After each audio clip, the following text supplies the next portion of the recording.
jitters right now. I gotta say though that I hope all of you guys are having a wonderful weekend. I understand that this is the first time we're doing the takeover on a Sunday. Usually it's on weekdays. So I'll try to keep this as short and sweet as possible since it's Father's Day. So to all of you fathers watching out there, happy Father's Day. And then to the fathers of those tuning in. So I have to agree. I have to admit, this is the first time I'm doing the live feature of Instagram. So I am quite nervous. Kind of feels like a baptism by fire because it's for Art Plus magazine. But I'll just go ahead and begin. I have a cheat notebook here on my end just to make sure that I don't keep rambling on. First of all, brief introduction of myself. I'm Katarina Estrada. I am an artist and I work primarily in pen and ink, although I do use metal leaf on most of my pieces. So it's either I use that on paper or on glass itself, because I do like that transparency between the background and then the glass. Anyway, I am now based here in Manila, though my roots are from Bacolod. So, I'm Manilonga, and I am one of the artists under Orange Project, which is headed by Trigo. Hey guys. I'm not sure, is any of you guys here already?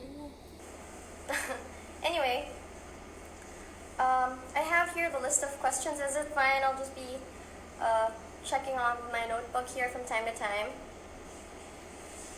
Second question asks, what keeps me busy nowadays? So truth be told, I've only recently gotten back on the horse art-wise. The whole month of May, I've been on a creative deadlock. I guess because of all the recent happenings in the world, and it was just a little bit overwhelming for me. So I had to work things out during the month of May. And yeah, at least I'm glad and I'm happy to say that I'm starting to work on commissions since I've fallen behind.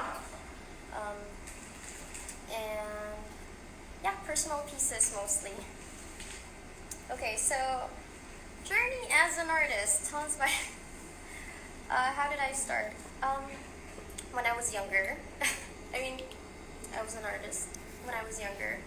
I remember my mom always being very supportive when it came to me and all the rest of my siblings pursuing art or anything in the creative field. But as a career, it was about 4 years ago when I decided to quit my job. My parents were very instrumental in that, I have to say. It was very difficult to follow your dream. But through it all, I was just very lucky to have a really good support system. So my parents were there, and my siblings and the rest of the family, although they had their doubts, everybody does, even me, I had my doubts, but never once did they say or tell me to quit to give up on the dream. So I'm very grateful to them for that. Other instrumental people in my career, how I started, it began about, I guess, on my third year, because in the first year of my art career, I was just doing commissions and pieces for friends, for families, and then one time, a friend of mine reached out from college. His name's Daryl Farrell. I'm not sure if he's already here, but shout out to Daryl. He invited me to do a two-man show with him, my first ever. It was in House of Frida back in 2017. I'm not sure if I'm getting the dates right, but so yeah, it started from there. It was when I really thought about pursuing it full-time and professionally as a legit career. And that same night too, I got to meet another instrumental person. His name's Hush. I don't know, sometimes he's called RA. He's RA to him. He has a lot of names from different circles, but I met Hush there, and from then I met the rest of the Orange team, and like Sir Charlie. And aside from that, there's also Manny Montalibano. And then I got to meet Miss Gina Hoxon later on. She is our curator, and by that I mean curator of most of the women shows we've held in Orange Project. So she's also a curator for Historia Context during Art Fair Philippines. So, yeah. I mean, I guess I can talk on and on about that, but next question here says, why did I become one? Why did I become an artist? Truth be told, not sure back then if there was any real rhyme or reason to it. There probably was. But the one thing I really remember was I started art because it was the only main outlet for me to express myself, like how to process my thoughts, process my emotions, my experiences. During that time, it was coupled with really difficult self-growth and, okay, I'm not sure what I'm saying, but I mean, I had like a lot of personal shit going on. So, when words failed me, art never did. So, in a way, I saw art as therapy then. I still do so now. But then, before, it was, it's a good analogy. Let's see. Okay. It's sort of like, you know how twins or best friends or those cringy couples, they finish each other's sentences? Because I'm a huge fan of words. But then, when words failed me, art would be the one to finish my sentence. So that's how I saw that. So art is therapy. Even until now, I use it sometimes to purge different emotions, like once I put pen to paper. And whatever I've created has materialized into the real world. I can let it go. I've never really been attached to most of my pieces. And I'm rambling again. Okay. So yeah, who are the artists? Next question here. Who are the artists you look up to and why? That's kind of a difficult one. I can't say that I really have a particular artist that I look up to. I have different artists that I greatly admire. So different artists, and they hit me, or their art hit me in different ways, or I learn from them in different ways. So, for example, it's a mix of what do you call this? Surrealism. So that is what I do mostly. My style is considered dark surrealism, although I don't see it as that. But it leans towards darker themes. So surrealism, such as Magritte, I like him, the way he relates literature and art. So I like the exchange between those. And then, not much of a Dali fan. There is Hopper and Francis Bacon. So I like them. The first one for his themes on isolation and loneliness. It's not that I'm not sure if that is because how I feel about myself when I work, although I did used to work with solitary figures, but now they've transformed, and somehow I can never seem to create pieces as one. It's always usually in pairs or in a triptych or more. So Francis Bacon, for the rawness in his works, he's like very in your face, and I like that because there's authenticity in that, and then there's really you shouldn't be ashamed about however raw you're feeling. I don't understand how some people feel like they should hide away those emotions, because really everybody else feels the same way. I mean, it's not something that you should be ashamed of. And talking about vulnerability, okay, in more contemporary times, I do like Agnes Martin. I'm also very fond of process and technique, so I like the patience she puts into creating all her grids. So I find calmness in that. So that's abstract expressionist. And then, I guess, moving on, there's Oliver Eliason, Dohosa, Chiara Shiota, and Ligia Pepe. I guess I really did enumerate a couple. Just further innovation in their works and their play on installations that make you feel and become part of the art, not just as a viewer outside of it. Closer to home, I like Zabel. I remember Hoya, because there was this one time I was in, I mean, I don't really consider myself as an abstract artist, but I'm not really, but back then, this was years ago, I visited the National Museum alone, and I saw a work of Hoya, did not know anything about it, the title or whatever, just knew that it was about him. It was made by him, and I cried. Such a strange feeling. I mean, you know, to have this piece in front of you and there is nothing in it to inform you about what's going on in the piece, but then it just touches you. So, Hoya, again. And I like Renato Habulan. I've never met him. But I remember seeing one of his pieces in art fair last year. And it was a pen and ink work mixed with, I think, sepia tones. Maybe it was watercolor, I'm not so certain. Maybe it was. And coincidentally enough, when I went on my residency in South Korea, I met the director of GMA, it's the Gwanju Museum of Arts, and he mentioned the name of Habulan. Like, he was like, oh, because I invited another Filipino artist, I'm not sure if you guys know him, blah, blah, blah, and so on. And then it's Habulan, and then I was like, yeah, kind of fangirled in front of the director of the GMA. Yeah, that's me. Anyway, so those are the artists. It's a mix.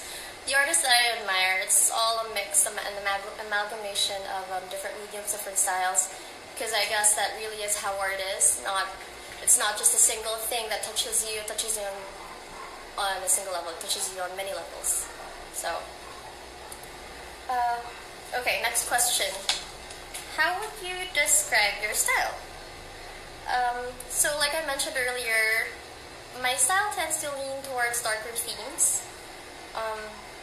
Oftentimes it's surreal in nature, but really, I don't know, for some reason I don't think of it as surreal.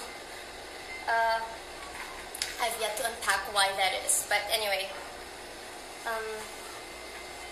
let's see. I feel like I'm cheating, like, right in front of you guys. Okay, so, alright, so again, like I said earlier, my pieces usually come in pairs, or triptychs, or even more. I think I just like the idea of, if it's not two separate pieces, it's one piece, but then with mirror images. I think I just really like that there are contrasts, or that you can play with two opposing ideas in one piece. Excuse me, I'm really drawn to concepts that oppose each other. I'm not sure that makes sense. Okay. Guys, if you can see my notes right now, I swear. Just a quick, this is a side note, a commercial break. Seriously, the way I start my pieces, I write them beforehand rather than sketch. So you'd find me, like, my friends and everyone who knows me knows that I always have a notebook with me. So back to my style. As of the moment, I guess I could say that my style is mainly based on my ego. And by that I just mean that it's mostly personal experiences. So themes that I deal with are about women and how they view themselves, or how women are viewed by others, and all that. So, because it's like I put myself in that position too, or I have been in a position where, I've experienced painful things in my life before, and I put it out there on some of my pieces. Man, this Instagram live is difficult. Okay. By the way, thanks you guys for for being with me and listening to me ramble. Let me see here on my notes. Okay. So yeah, aside from how women are viewed by the world or the environment they're in, also deal with the many facets of womanhood. Lately, what I've drawn tends on the sexual or erotica in nature. So that's what I've been exploring lately. I mean, some of my pieces, even before, I've always had that that underlying sexual theme. So it's either like the voyeur or the voyeur and the exhibitionist. Again, with the contrasting ideas. So I don't know. I don't know why I do that. So yeah. Technical wise, I guess, I chose pen and ink because this is going to be verbatim from my bio. Because I'm intrigued by the power of a line and the multiplicity and the idea of it. What I mean by that is that the line, I mean, as simple as it is, can hold so many meanings. It can be it's not just the beginning of many wonderful things. Path on a map to find your way home. It can mean a crease on the palm of your hand to foretell your future, or, I mean, even the line can even mean the difference between life and death if it's in an EKG machine. So I've always had that love affair with the line. My stuff I do, by the way, it's not really stippling. Some have mistaken it for stippling, but really if you look closer, it's very fine cross-hatching that I do. So again, with the lines, and then I just do it by layer, because I do love gradients. So yeah. Next question, what is your creative process like?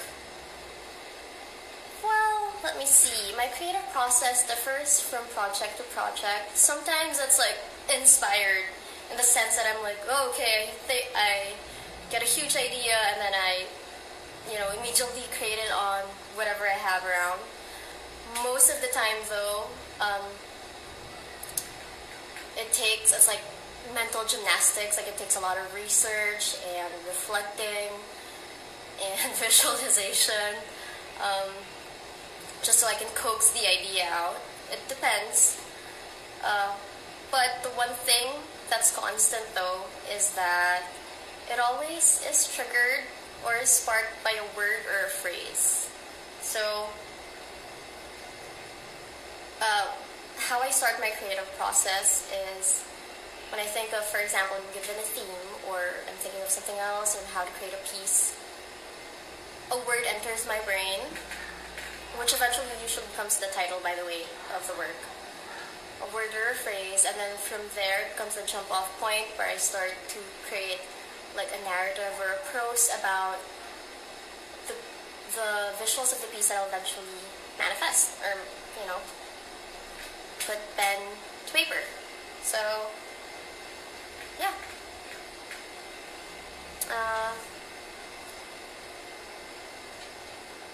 There's another tip that I usually do when I create. It's something called free association. I mean, it can also be called as spitballing, I guess. Or, I guess if you're with a friend and then you have like a sounding board. But most of the time, it's called free association. And it just allows your brain, it allows you to just, whatever enters your brain and about whatever subject or whatever topic you're deciding to research about, you just keep writing and writing. So it's like you let your mind wander so that ideas can flow in. I'm not sure if I'm making sense. Somebody tell me if I'm making sense or if I'm talking too fast. I feel like I'm talking too fast. Alright. Moving on, guys, you do know that I have like 2 more pages. This might be the shortest one yet, the shortest video yet. Because I feel like I'm just going through everything fast forward. Okay, I'll try to slow down. Alright. Tell us about your most memorable projects or exhibitions. Okay, so there are two. One is, well, the first was late last year. It was the Artist Collaboration and Residency Program. It was between IMI, which is Institute of Moving Images, that's headed by Manny Monteliban and Bacolod, and by Overlab, which is an independent curator group in Gwangju, South Korea. So the program is a 4-month-long thing.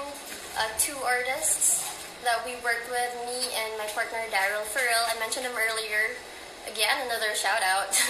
Okay, so Daryl and I were part of that program when the Korean artists came over for their 2-month stay in Bacolod. We hosted them.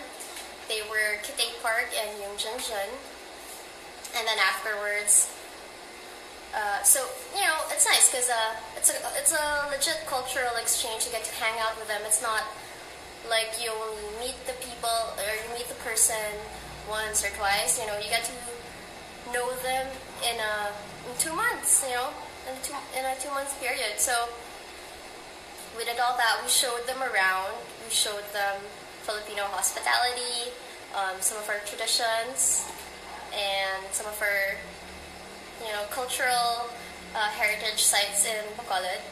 And then after that, when Daryl and I flew in to Korea, they did the same for us. So it was a very wonderful experience. I mean, I might ramble on. So, but anyway, it was really amazing. I mean, because first of all, it was the first time I ever stayed abroad for a long period, and it was sort of independent, just because it was me and Daryl taking care of everything in our residence.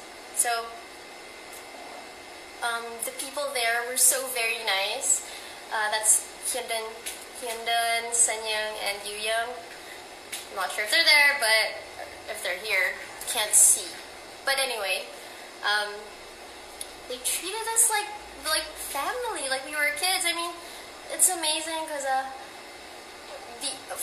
it was my first time to fly to Korea, and then to meet these people and to stay there for 2 months, and yet, you know, they welcomed us with open arms. It was, my heart is so full. I can't even really express myself. But yeah, it was really, they showed us around.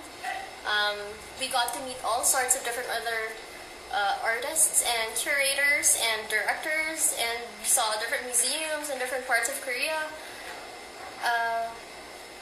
But then one of the parts that we really loved, Daryl and I, was that in Korea the government is very supportive of their arts programs, which is pretty, kind of felt envious. If there's anybody in the government here watching, peace. Anyway, so yeah, it was a wonderful experience. I mean, it sounds cliche, but it really does broaden your mind, because you get to meet so many different people with so many different perspectives on life that otherwise you would have been oblivious about. So yeah, I mean, if anybody out there who may be hesitating to join a residency program, I know that may be in 2021 or 2022, but then if you do have the opportunity, go do it. You know, don't be scared. There's nothing. The worst that will happen is that, actually no, I don't know what the worst can happen is. I mean, it's such a great thing to do. I mean, okay, let me get my thoughts back. I'm gonna focus again. But anyway, the Artist Collaboration and Residency Program by IMI and Overlab was an amazing experience, hands down. Because aside from getting to meet different artists and seeing how Koreans live, we also, since it was a collaboration, Daryl and I also tested our limits and tried different mediums, a different way to create. So that was exciting too. The second is the Art Fair Philippines, of course. This year, it's one of my bucket lists, by the way. I've always dreamt of being part of that. Did not think it would happen sooner, but like, very grateful to all the people who are instrumental to that happening too. So Art Fair Philippines, let me see. Is it okay? I'm gonna shout out to my, I'm gonna send a shout out to all of my the Story of Context gals. Not sure if they're there. Again, my gosh, I can't, everything is so tiny in this screen. But anyway, hello to Karina, to Angela, to Red, to Erica, to Maureen, and to Miss Gina. Miss Gina is our wonderful, wonderful curator. I mean, she wasn't just our curator, she was our mentor, a friend, and having her as our sounding board, not only during Art Fair Philippines actually, even shows that we've held, that she's created and we've been part of, like Not Another Mother and Child. It was really a learning experience, and I just want to say thank you to her, and thank you also to the rest of my colleagues and to Sir Charlie and the Orange team, the Orange Project team, because Art Fair Philippines was another milestone in my life. I mean, not just as a career, like legit in my life. Man, life-changing moments, these two memorable events. But yeah.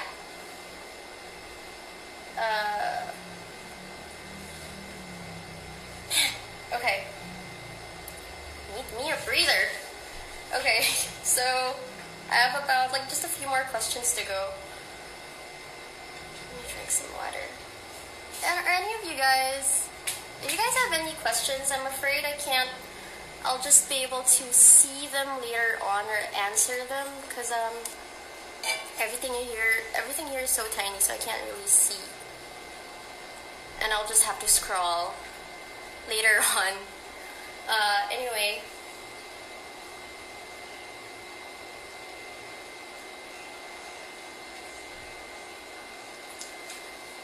Okay, so, the next question I have here is, it says, how are you adapting to the new normal? Well, you know, the questions get heavier and heavier as the live goes on. Okay. How are you adapting to the new normal? To be honest, it was very difficult. I mean, I know it's not just me. I know it's much of everyone in the world. And though right now I feel like I've already grieved for the past, and I think I've accepted this new reality of ours, but really, you know, fear, panic, anxiety of the uncertainty of the future still crops up sometimes. Again, like I said, during the month of May, I was on a creative deadlock. I think I even asked my other artist friends, and they pretty much said the same thing, although I really applaud all the other artists out there who, man, I mean, they really churned out amazing works throughout ECQ, throughout the pandemic time, through COVID. And despite all the recent happenings with stuff in the government, I promised I wouldn't go really political in this live, but just want to say that I really applaud them for being brave enough to keep on creating despite all the anxieties and the uncertainty. Because I honestly found myself on a deadlock. It was mentally and emotionally exhausting. Though, I'm also here to say, like, if you found yourself in the same position as me at that time, or even, you know, right now, don't panic, don't worry. I mean, your feelings are valid. Who wouldn't have such, who wouldn't feel these emotions during such unprecedented times. But, I mean, just try to take it slow then. If that's the case, if you find yourself in a position as me, or as I did, just take things day by day, and you should be fine, really. I mean, everybody goes through things. If not, I don't know, want to hit me up and we can talk about it. Yeah. No judgment, no shame. Honestly, I find vulnerability, I find that there is strength in vulnerability. So, if you do share with me stuff like that, I'll be grateful and thankful and find you very brave for being able to trust me and then open up about painful things like that. That's normal. Don't let stigma get you down. I mean, don't believe what the naysayers say. Okay, I'm moving on. I honestly tend to ramble. I'm sorry, by the way. I apologize, despite me having my cheat sheet here. Okay, so Brave New World. That's the next question. It's I'm gonna do like a quick promotion for this, because another thing that other artist friends of mine, namely again shared by Angela Silva, she's a printmaker, and by Katarina Estrada, that instead of seeing our new reality and calling it new normal, it's better to shift your mindset and think of it as you're stepping into a brave new world, along with learning to be more discerning about information and the events that's happening in our news events happening around us. Okay, guys, just a minute. Let's see here.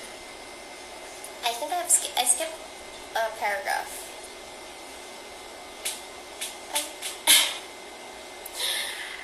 Guys, thank you for the hearts, despite me being all nervous on live TV.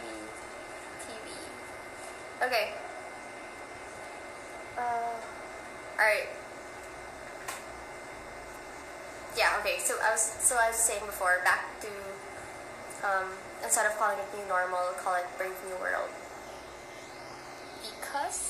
Which is not so coincidentally the title of our upcoming show, and it's an upcoming show, online exhibition and book project created by Ricky Francisco, and we're a part of it. I am, and other artist friends of mine, and the show will present a collection of works by various artists inspired by the bravery of people continuing to cope despite the effects of COVID-19. Man, that was difficult for me. Sorry, guys. Okay, so anyway, I'm gonna move on. I do have a few more questions to tackle.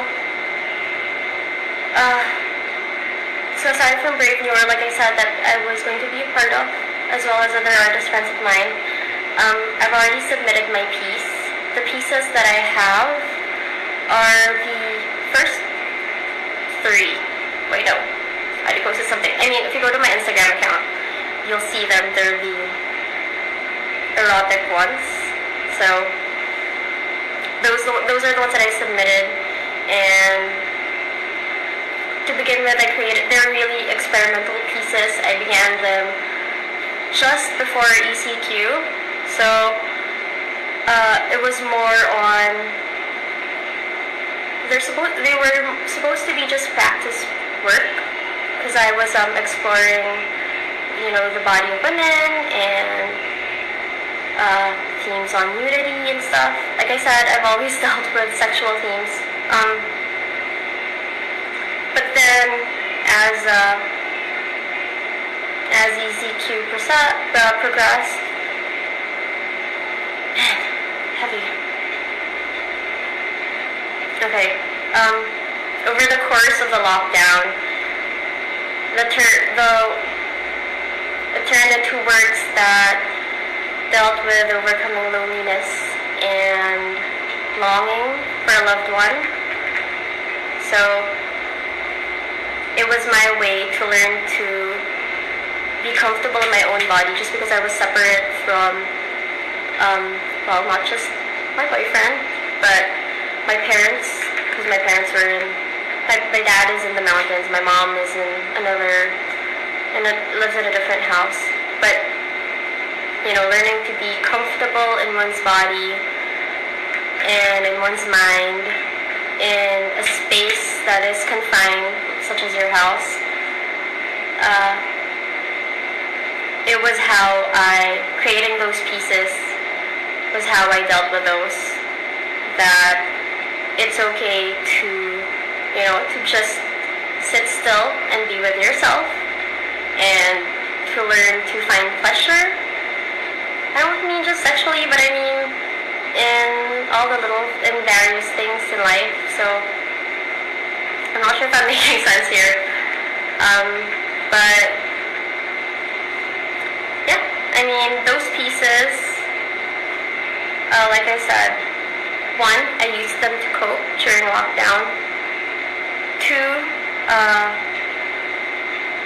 they were a way for me to purge feelings of loneliness and to process all of those feelings as well. And yeah, I'm really glad that I was able to create those. So you'll see that in Brave New World. In connection to Brave New World, I'm not so certain how brave I am to be, to put that out there as part of the collection. But I guess even though, despite everything that's happening externally, different people still struggle with different things internally. So I guess that was my struggle then during lockdown. Okay. Role of art in times of, next question, I'm going to read it out loud. The role of art in times of crisis, and how would you like to remember these times? Well, the role of art is a varied one. But I think at this time, with all the recent happenings, tough times of turmoil, I think art as a vehicle of change, like through spreading pertinent information, through awakening people's minds and spurring them into action, is the role that it should take at this moment, or at this time in history. That's what art is called for right now, I feel. Although admittedly, I found it, like I said earlier, I found it very difficult on my end to create due to overwhelming feelings of anxiety. But then seeing all my other fellow artists creating such wonderful works, doing such wonderful things, I applaud them, I'm grateful to them, and those who found themselves in situations like mine, I find that even as small as chronicling your day, I do like to write, so chronicling your day-to-day can also help, and then sharing them, these realizations and these feelings, all that what you're going through during lockdown, is also part of, it's also part of art in a sense, because you are, what's that word? You are keeping the conversation going. It's kind of funny because we're on GCQ. Again, they say that it might be ECQ by the end of the month, but I find it funny that all of a sudden, because of other recent happenings in the world, or not just the world, in our hometown, when it comes to the government, kind of feels like people have become lax when it comes to the pandemic. So I kind of hope that people who have been going out there into the world, please do remember to stay safe. I mean, still keep your masks on, gloves, and keep an alcohol with you. And if at possible, just keep the social distancing. It's just a little reminder. I know there are more pressing matters, but the pandemic is still there, so please don't be lulled by what the government has been doing to our country. COVID cases have been up, so yeah, I mean, if we do want to spur change in our country, I mean, stay healthy. Yeah, so that we'll get through it, guys. Okay. So, last words. I am just gonna check the time. So, a few more minutes. Did not think I would reach 1 hour. Okay. Is it fine? I'm gonna read this because I'm finding it difficult to continue speaking. So, I've always really been more comfortable with the written word, by the way. Not really good with speaking stuff out. So, my last words. Here, let me read it. Stepping back and reflecting on recent events have taught me what it means to change. Not just what it means to change ourselves, but also change the lives of others around us. One of the biggest lessons I've learned about self-growth is that, and what's become clear over the past weeks, is how it requires so much more than just yourself. So, we need each other. We need each other to learn, because we learn from each other. And the story of growth never ends. So,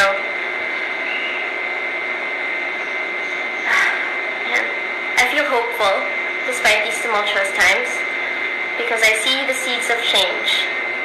No matter how big or small of an action you take, the most important thing is that you're helping to move things forward. So, I applaud again.